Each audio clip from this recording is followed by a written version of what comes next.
So y'all, today's video is gonna be real fun. So stick around, stay around, like, comment, subscribe, all of that fun stuff.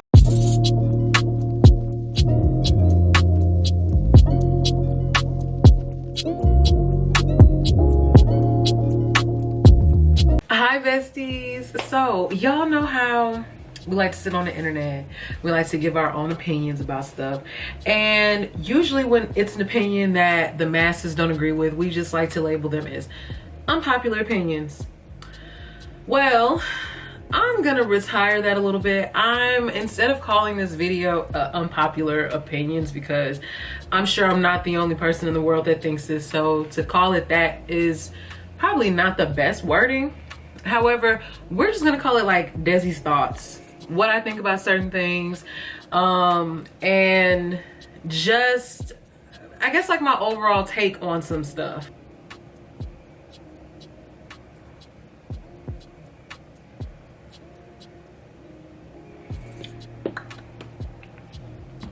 As I was saying, the first thing that I want to say is Chainsaw Man was not an anime I ever saw that was going to touch mainstream.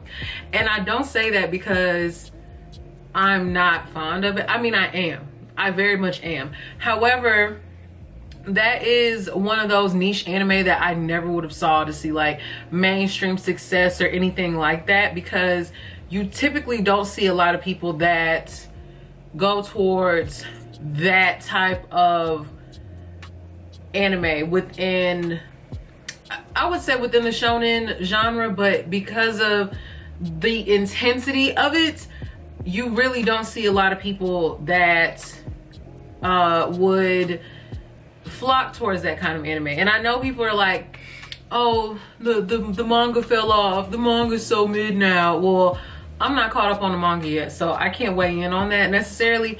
However, with the way that the story is going, I think that people had a certain idea of where they thought it was gonna go, because they like to compare it to the formula of regular, you know, the regular shonen and how that goes about.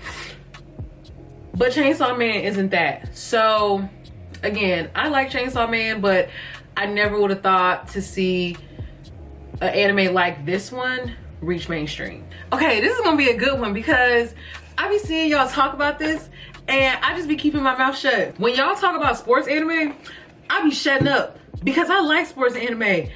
Slam Dunk, Haikyuu, Blue Lock, all of that. I'm sorry, I watch sports anime. I don't know what y'all be watching where y'all like, sports anime is boring. I don't know what y'all be watching, but I be tuned in, because sometimes too, the storyline and the character development is just, it's just so beautiful. I watch sports anime, so when y'all be on the internet talking about sports anime is boring, I be shutting up and I just be sitting back, because that is not a conversation for me. My Happy Marriage, y'all might crucify me for this one, and I really don't care. My Happy Marriage is probably one of the best anime that Netflix has ever come out with. I'm really not too fond of too many Netflix original anime, especially Seven Deadly Sins. Like, if y'all know me, I don't like Seven Deadly Sins. I watched, I want to say 2-3 seasons, two, successfully 2. I watched 2 seasons of it. It just never gave. It never did it for me. It was just never for me. I did like Kotaro Lives Alone. So I guess I could say that anime, as far as like Netflix anime, I feel like they're really good when it comes to like that shoujo slice of life, but they're not the best when it comes to some of the shonen anime. I can't speak for any like other genre, because I really don't watch a whole lot of Netflix original anime, just because I feel like they're really not that good to me. But My Happy Marriage is probably my favorite. Kotaro Lives Alone will be my second favorite Netflix original anime. Ooh, y'all might come, you know what, I'm not gonna preface anything else that I say in this video for y'all gonna come for me, because you know, everybody just has their own opinion. But y'all, I really tried to like this anime, and I keep saying I'm gonna rewatch it, but since I've finished rewatching one anime, I actually might go back and rewatch this one. But y'all, I was not feeling Hell's Paradise. I was not feeling it, and I want to go back and rewatch it and actually sit down and figure out why I did not like Hell's Paradise. Now, I like the premise of it. I like the plot of it. I like a couple of the characters, but for the most part, most of those characters are so boring. Like, they're boring, or they're annoying, or it's like, why are you here?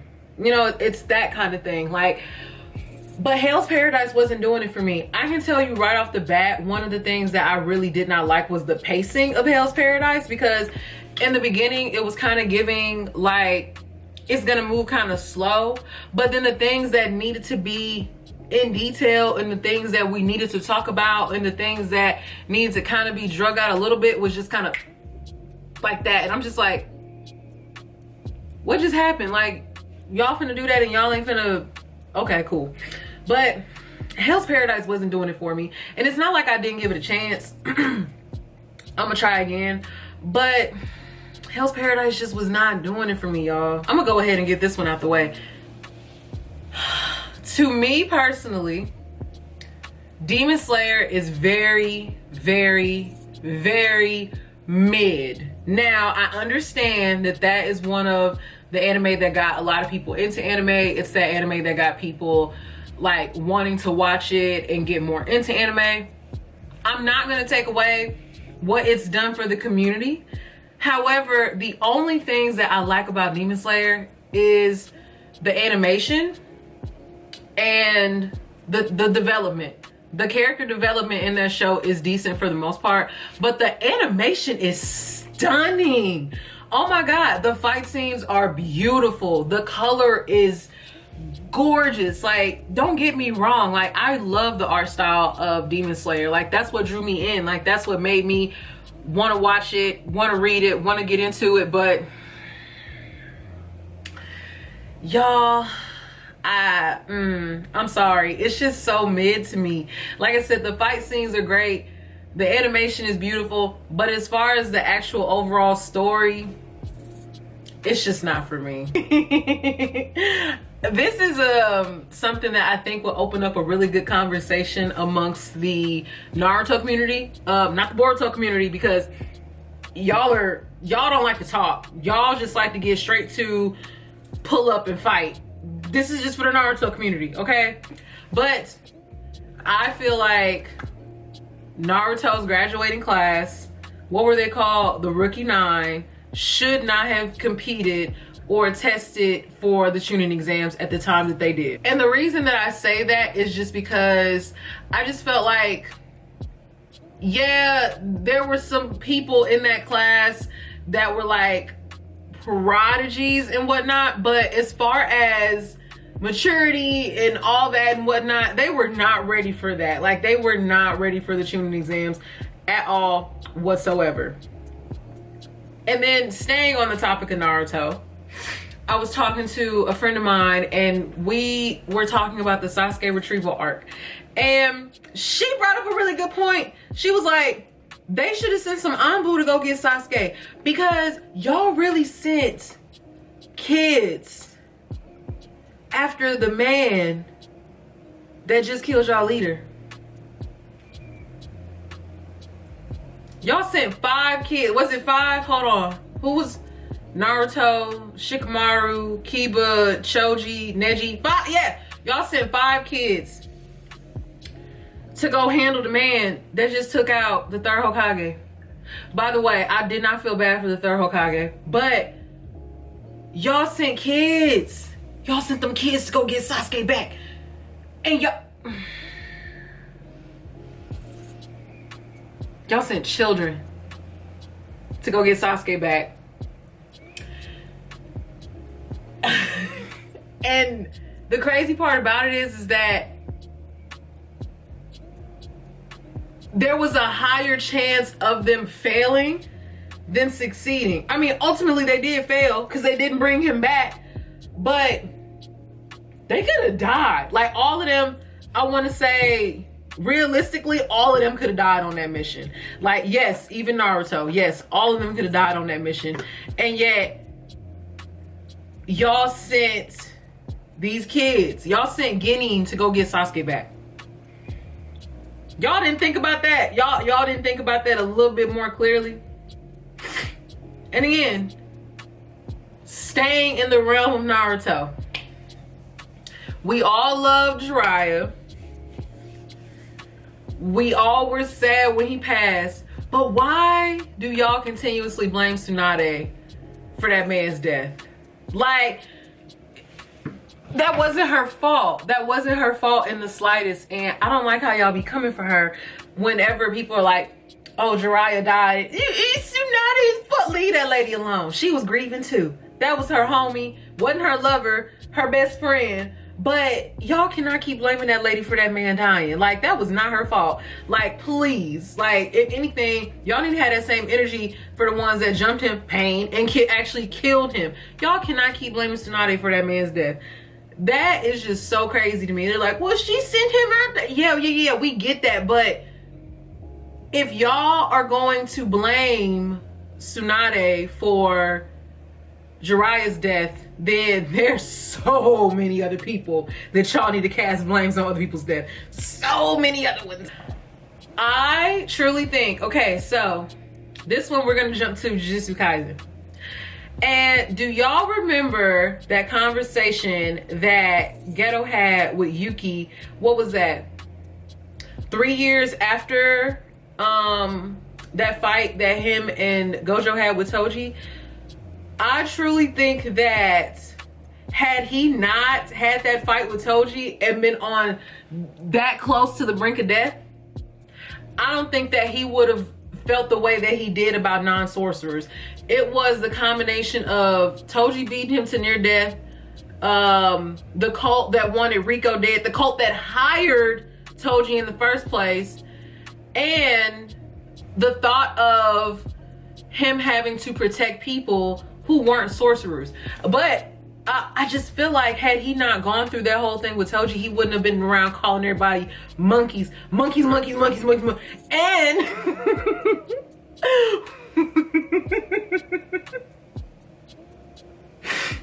I'm sorry, y'all. That man was just so fed up. Like, the way he would call people monkeys because they were non-sorcerers was just so... It was hilarious. But again, I just feel like that was more so of a trauma response because he wouldn't have, and I also feel like that conversation with him and Yuki would have been a little bit differently. Of course, there were a lot of things going on with Geto at that point in time. There were a lot of things that were, you know, a lot of things going on. But I just feel like had that fight not happened with Toji, he wouldn't have felt the way that he did for a whole lot of reasons. But that's neither here nor there. So jumping back to Naruto, I know I done brought up Naruto quite a few times, but Orochimaru, if you really think about it, Orochimaru wasn't that bad. If they would have just given him some guidelines and all of that stuff to follow as far as like his experiments and stuff, he could have stayed in the leaf. He could have stayed in the leaf, or he could have had his own compound just like the Uchihas did. He could have had his own little compound out, like right outside of the village or something, because now in Boruto they be needing him for stuff, if I'm not mistaken. And on top of that, his son Mitsuki, like, he's so cool. Like, y'all could have let Orochimaru do what he had to do. Y'all made so much of a big deal, sorry, especially Sarutobi. He made so much of a big deal of him wanting to do experiments and things that can help other ninjas. Bro, you should just let that man do what he wanted to do. That's all I'm saying. Like, he wasn't asking for a whole lot, and I feel like his experiments in the long run, like they have, could have helped and could have benefited people. That's all I'm saying. For those of you that watch or read Solo Leveling, y'all might feel the same way that I do, but I really hope that this is a nice, long, consistent series. When I say nice and long, y'all, I don't mind watching. I would not mind watching this series for like 5 to 10 years. I would not mind that at all.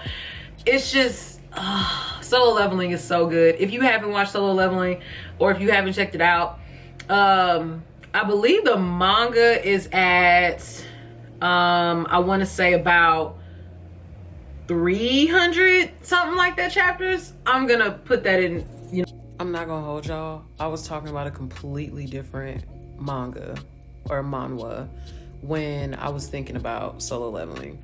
Solo Leveling only has 192 chapters, so definitely disregard that. No, I'm gonna put a note up when I edit if that is the case.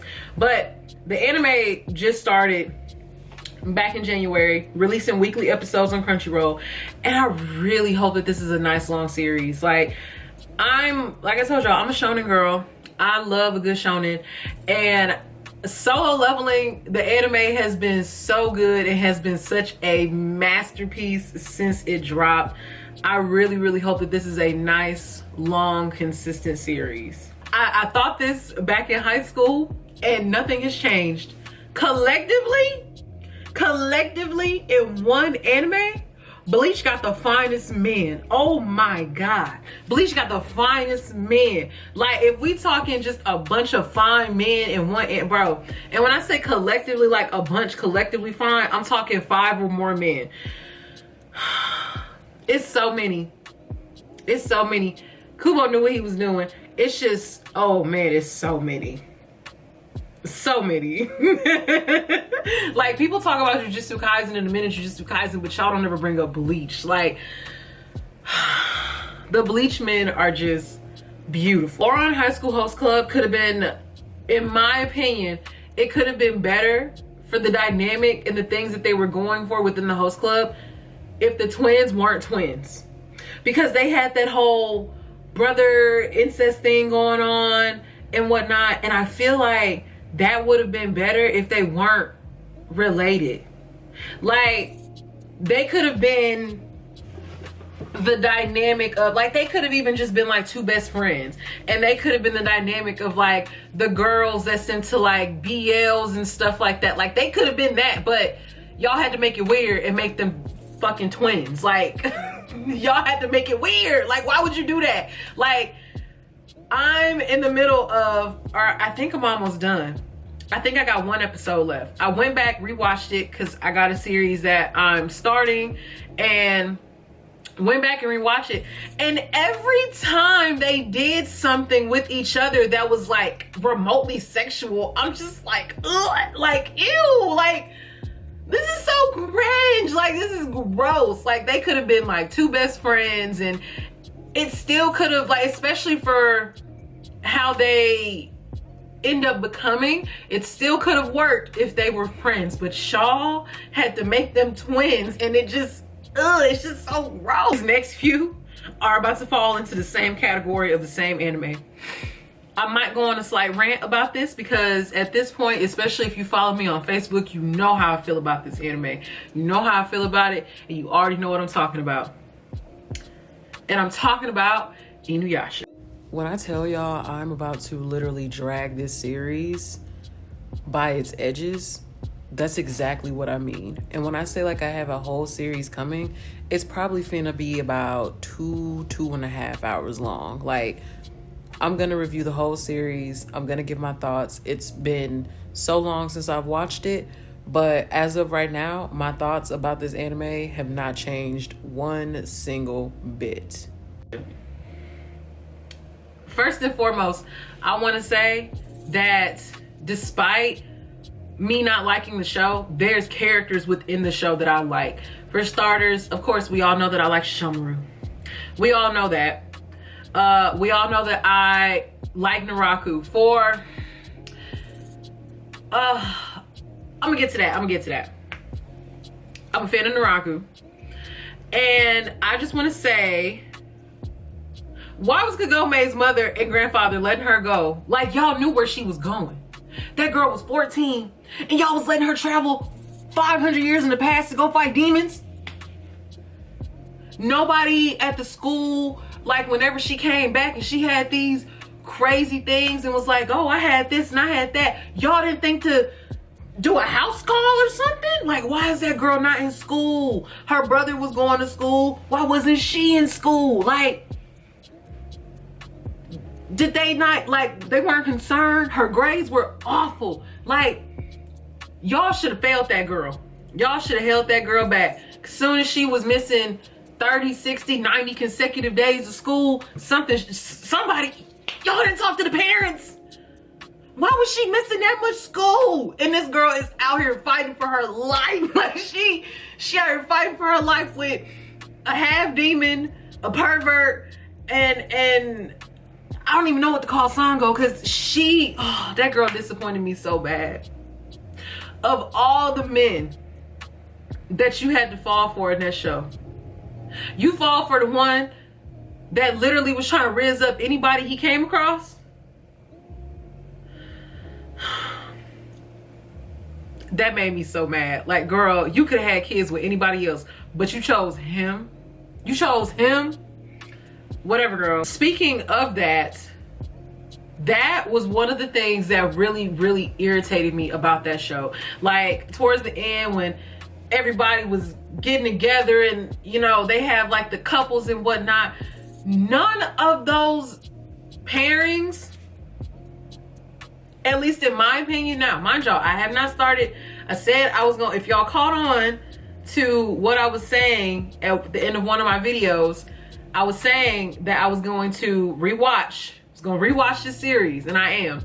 Rewatch the series, I'm gonna do the movies, I'm gonna do all of that. But from what I remember,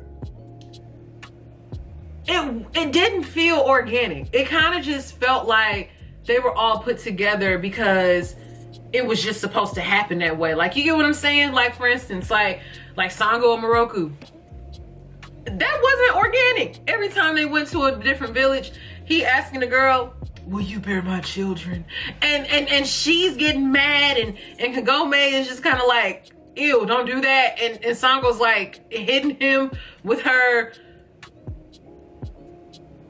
I'm gonna input it, whatever the name of her weapon is.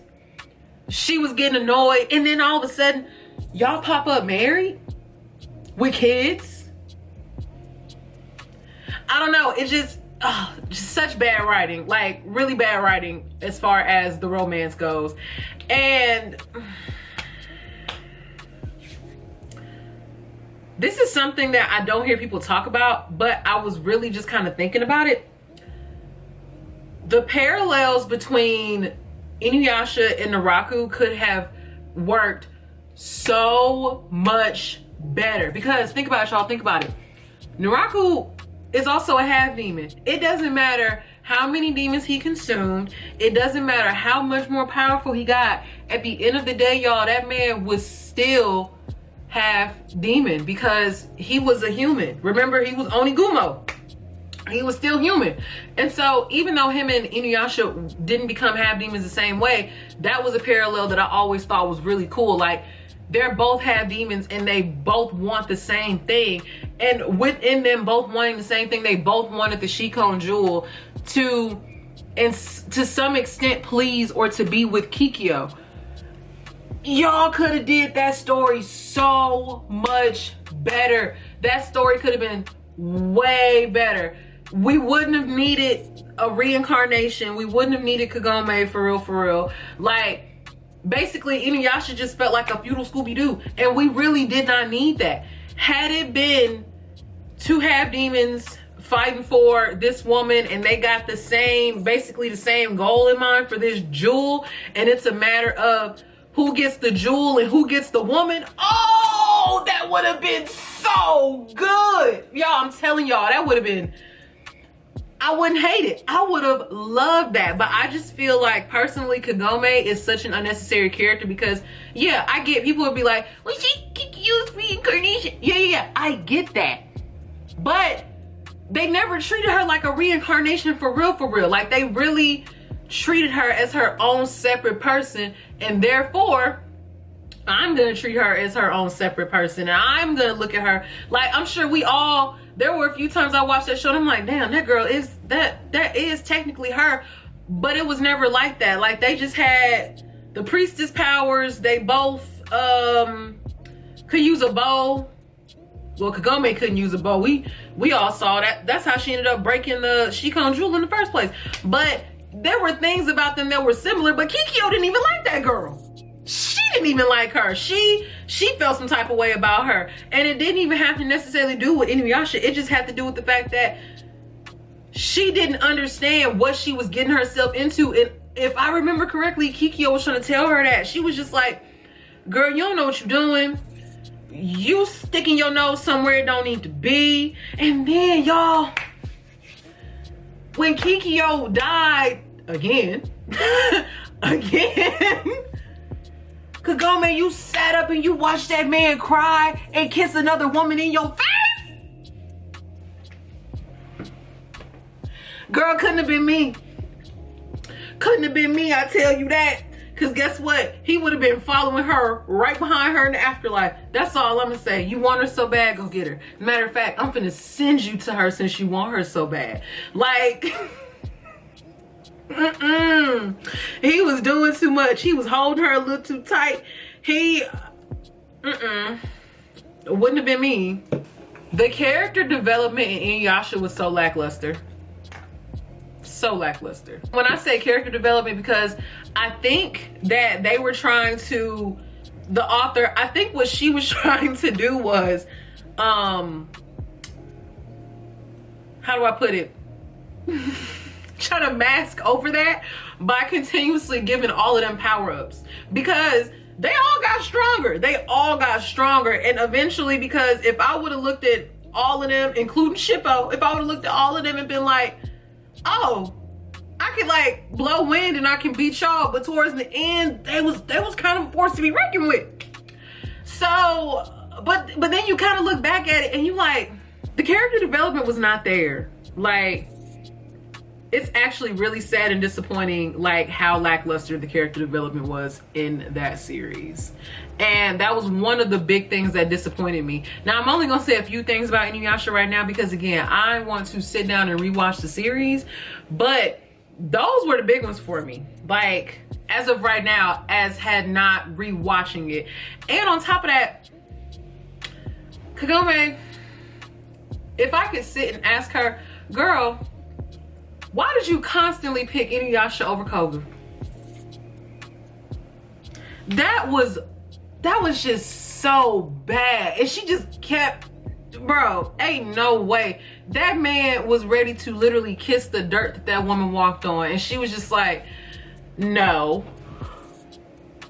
Girl, you're crazy, girl. You are so crazy. That man has literally put his life on the line for you so many times.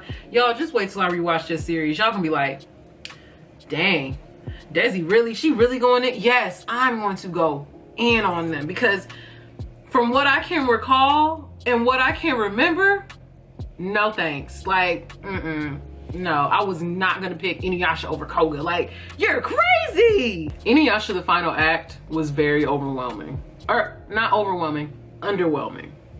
It was very underwhelming for an ending of a story. And again, when I only watched that one time through, and the things that I remember are, it was very rushed and it kind of wasn't set up as a ending until like the last like few episodes, but again, it just felt rushed. But yeah, I'm gonna watch all of that, y'all, like, cause